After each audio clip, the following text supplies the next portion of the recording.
Biết là thích động vật rồi nhưng đừng có trêu chó nha kẹo. Nó đuổi theo là phải chạy như lúc quay MV TNT đây, không dễ trêu như Lúm đâu. Lúm mật baby tâm hồn thiếu nhi hay đi theo kẹo. Kẹo muốn bơi thì nói một tiếng, Lúm đủ sức làm việc đơn giản này. Dễ hơn là việc lấy đồ ăn từ tay Tin, với mãi không được. Cứ chuyển qua kẹo là mọi việc lại dễ dàng. Lô lấy nhiều thì đưa kẹo thôi. Hiểu rồi. Chăm cho béo lên để kẹo nó có sức bẻ như tiền bối. Cơ địa thích nằm như Lúm chắc thích được cưng chiều hơn. Chứ kẹo nó nhẹ như cục bông, ai cũng nhắc lên được là nó toàn bất cõng thôi. Thế mà Lúm cũng cõng đầy. Cõng đối tượng không phải gu. 제 스타일 아닌데 이 사람. Không phải gu nhưng phải nằm trên tay kẹo cơ. Nhìn xem ai được như Lúm không. Không phải gu mà ngồi trong lòng kẹo thế này đấy. Lại còn ở gần thì vuốt ve lưng nó. 너 좀 가만히 있어.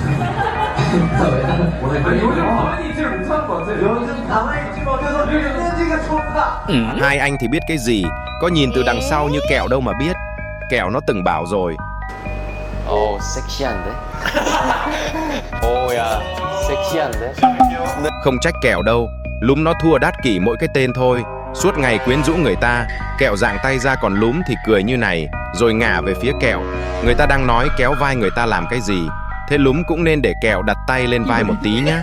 Mắc cái áo kiểu này lượn lờ trước mặt nó sao mà kẹo chịu nổi.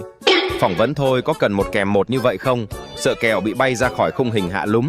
Điện thoại của kẹo thì dùng tự nhiên như điện thoại của mình. Lúc nào nhớ ra thì trả nó. Mà trước đám đông không khen được kẹo một câu.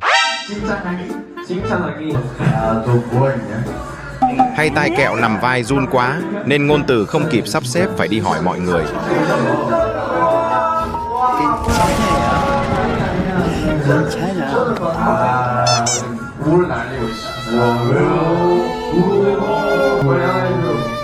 너무 서운해할 거 아니야.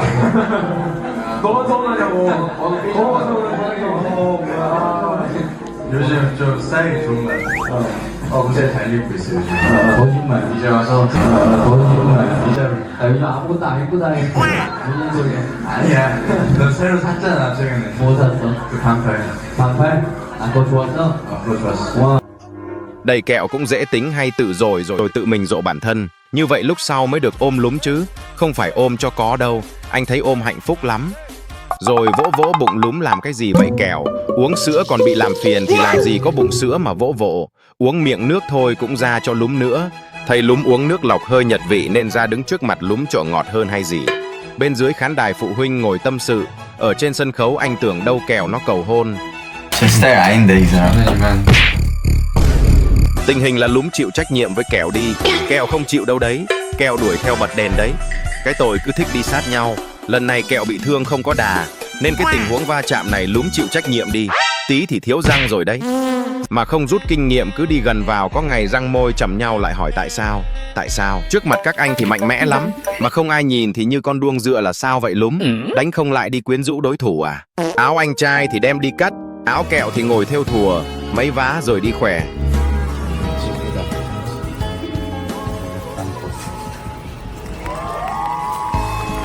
Tin được căn cước thì dụ Hún ra khu vui chơi, còn em trai làm xong đi date luôn. Gọi đồ ăn chung vậy đó. Tin thì biết bể còn Lúm thì biết cõng. Tưởng mới Tin biết làm trái tim mà. Lúm cũng biết nhá.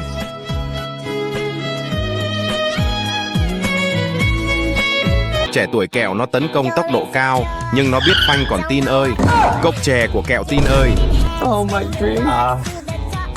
Cái iPhone của kẹo Tin ơi. Tiền kẹo mua sữa cho Lúm hết rồi đấy Tin ơi. Mua đồ đôi nữa hết tiền rồi. Tin thương kẹo một tí. Lúm nó cho dùng điện thoại chung đâu.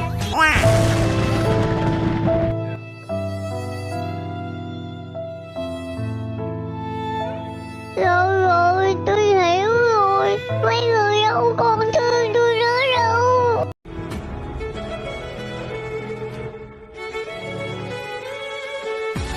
나 저번에 누구 다른 사람 거 썼었는데. 썼어? 너 검은색 썼냐? 모르겠어. 근데 너무 헷갈려. Không cho dùng chung thì kẹo dùng nhầm. Sống chung một phòng mà. Sáng dậy lơ mơ biết cái gì đâu. Tỉnh táo hơn tí thì chạy vào phòng nằm trên giường Lúm. Ăn cái bánh mì bé thì không nói làm gì. Chứ cái lớn như thế này mà vẫn ăn cùng một vị trí là như nào kẹo. Hún ngồi gần vào đi. Cứ thế này sức nặng kẹo dồn hết lên người Lúm đấy. Mà chắc Lúm không sao đâu. Hún không biết gì nha. Hún quay cho mọi người xem thôi. Hún có biết gì đâu. Hún ra đẩy Lúm sang cho Kẹo thôi. Ngồi cách xa vậy cho thoải mái thôi. Kẹo nó từ với sang Hún cũng không biết gì hết. Ở Pháp đi dạo với chúng nó nhiều lúc tưởng đâu mình tàn hình. 나 여기 되게 나 인사할 때 이렇게 Dài ôi. 이렇게 하는 게 되게 인상적이야. 아니 뽀뽀하고 싶은 거 아니야? 뽀뽀 안 하는 거 아니잖아. 드립이야 드립. 옷 잘라고 싶어. 뭐? 짤로 돌아가고 싶어. 진짜? 너무 더워. 너무 더워. 순수한 녀석. Lúm nó không ngây thơ đâu Kẹo à. Hậu trường thì Lúm nó nghỉ quay có cảnh không đăng lên đâu thì còn hiểu được. Thế livestream định nắm tay thằng Kẹo là sao đấy? 발음을 잘못한 거예요. 너가 짧아. 혀가 짧아가지고. Đây quay kỹ như này bảo sao biết Lúm lưỡi ngắn. Người Lúm trông cũng có vẻ ngắn, nằm gọn thế này cơ mà. Cánh tay cũng ngắn chỉ khoác hò qua vai Kẹo thê này thôi. Tay Kẹo dài thế này Kẹo nó chạm đến tim của Lúm luôn rồi. Kẹo nhiều lúc nó như tử tiên thế này này. Chắc nó luyện được Nhật Dương Chỉ rồi đấy. Cứ ấn một cái rồi khoác vai. Lúm có bao giờ gạt ra đâu. Hai đứa này ngồi tiết kiệm diện tích nhỉ. Không ngồi lên nhau thì ngồi cạnh nhau cũng không hết một phần chỗ ngồi. Cái ghế này ưu tiên cho Kẹo đấy nên hành động này là kéo Lúm về lãnh địa của mình ha.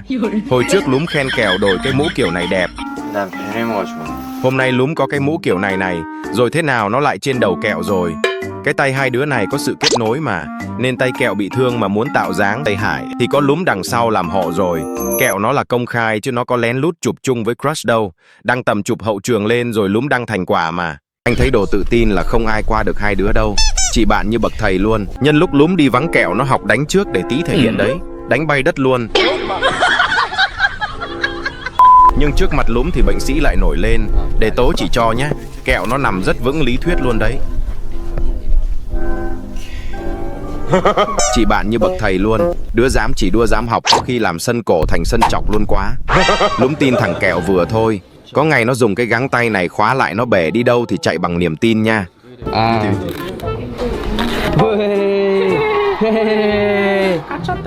이거 보세요. Lúm chơi thì để khăn cho Kẹo cầm. Kẹo thấy người dư thừa phụ kiện thì cởi áo khoác ném sang một bên để còn đeo khăn của Lúm. Kẹo phải để mắt tới Lúm kỹ. Không cẩn thận Lúm nó ngã làm thiếu răng lại không ai cạnh tranh vị trí đẹp trai với Kẹo. Cơ địa dễ bị thương dù trông chừng vẫn bị thương như thường. Anh thấy Kẹo nhìn còn thấy sót hơn là người bị như Lúm đấy. Câu trước nói hơi nặng lời là chìa cái tay ra xin lỗi rồi. Cái tôi hạ xuống một tí thì còn cơ hội Lúm nó chủ động. Kẹo rất là thích gây sự chú ý. Đi thẳng thì nó không đi lúc nào cũng thích va vào Lúm. Nhưng mà thu hút sự chú ý kiểu này cũng không khiến cho sâu lưỡi như Lúm để mặt đâu. Một đứa năng động như tăng động. Một đứa thì muốn bất đồng hợp lại khiến ai cũng phải chú ý. Bình thường thì khen nhau đẹp trai, nhưng nói qua nói lại thì Lúm nó có thể trình diễn đại ba taekwondo của mình. Biết Kẹo thích nước nên mọi người cũng hay tưới nước cho Kẹo, nhưng cũng không cần tưới sữa đâu James ơi. Hai đứa ngồi hơi xa nhau nhỉ, để Hún gọi lại gần cho. Đủ gần rồi đấy để Hún quay cho mọi người xem. Bây giờ Kẹo nó giỏi rồi. Lúm đang uống sữa mà chạm vào yết hậu Lúm, không sợ Lúm nó phun thẳng vào mặt luôn. Thấy tin có tiền sử bề Lúm suýt ngã vào lòng Kẹo rồi, nên Kẹo cẩn thận lắm. Kẹo nhìn thấy nguy cơ là ra chấn trước đã. Tin không đáng tin cậy thế à? Tại lúc cãi nhau Lúm ôm anh Tin, nhìn mặt Kẹo không ghen tí nào luôn. Có danh phận chưa mà đòi ghen? Em nghĩ là cái gì? Lúc Lúm ôm anh James nữa, Kẹo nó chạy ra để đứng cạnh Lúm ngay.